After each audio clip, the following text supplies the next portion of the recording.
All of this. What do you expect me to do? Fix it? I'm only 10. I can't even do anything anymore. I just want to be a doctor or anything to help my people. I can't. I'm just a kid.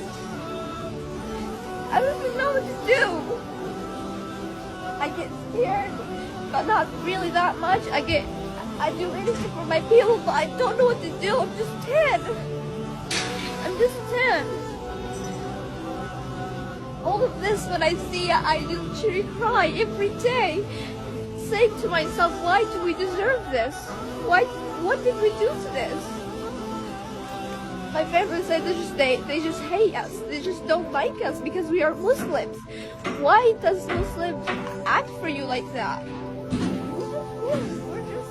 You see all of the kids around me? They're just kids. Why wouldn't you just send a message?